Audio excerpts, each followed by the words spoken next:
Sean Sewell, Engearment.com. Been playing in snow the last few weeks with some fun footwear from Hoka. I saw these come out as a press release a few months ago. I was very excited about them, kind of confused about these two. This is the Kaha 2 Frost Moc GTX for Gore-Tex.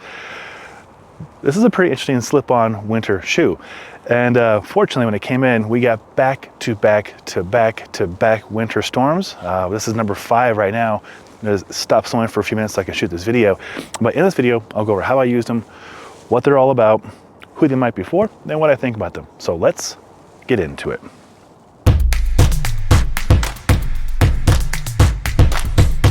First, we'll start with sizing so you can get some context. I'm a men's 11.5 across most brands, but especially with Hoka and other brands like Allbirds, it's pretty consistent. They don't vary too much. This is 11.5. The width has been good. The tightness is, I feel like it's 11.25, like a slightly smaller than some Hokas, and that just could be me using it with thicker socks, and maybe you'll have better mileage using no socks as a slip-on, because it is very comfortable. I would wear it without a sock, no problem, or a thin sock. So it is a tight-fitting shoe in that regard, at least in my situation and experience.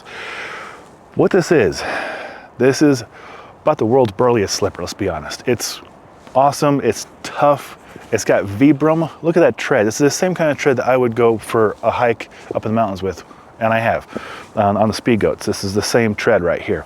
So a very capable slip-on shoe. So say you had to slip on your shoe and chase your dog for 10 miles in a blizzard, this would probably be a good idea. And what makes it great for winter, it's got insulation. It's rated down to -25 degrees Fahrenheit. I'm nowhere close to that right now. It's probably 25 positive Fahrenheit.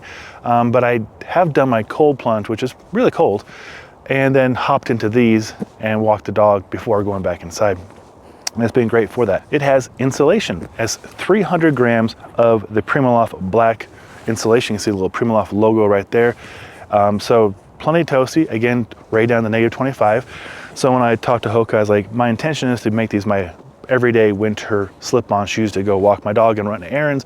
But then every Tuesday and Wednesday when I go camping, this would be my slip-on winter camping shoe. So I'd have my tall boots for hiking and going and doing adventures. And then I would get to back to camp and go into these and do my things around camp. And the reason I like that is they're very cozy. They're very soft on the inside, and you can cinch. You can cinch down right here, and you get this nice jerseyed kind of sock right there. It seals out real well for keeping snow out. So how I do it, I would do that, and on my pants like I'm wearing right now, there is a gaiter. We'll go around and keep the snow out of the shoe. Get a nice pull right here, so if you have your gloves on, you can pull it on. Sometimes I'll just put my foot right into it, and that works, and then I cinch right here. You will see, kind of like the Speed Goat, the swallowtail right there. So these are fully functioned.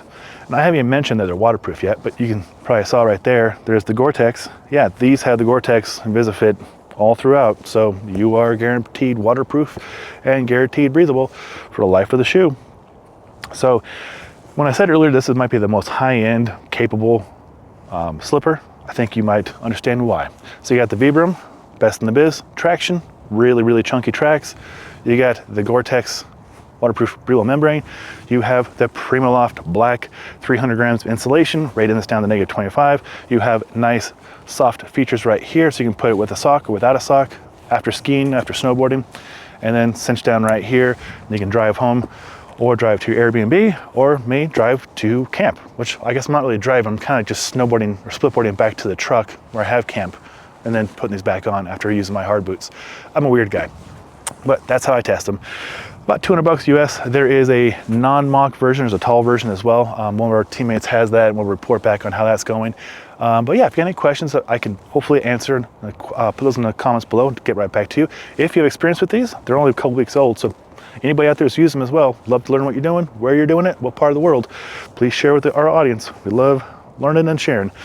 And if not, want to see more content on more winter footwear, and I have one more I'm going to shoot today, then consider subscribing to Engearment YouTube channel. Link right there. I'm Sean Sewell, owner and director of Stoke for Engearment. Till next time, take care.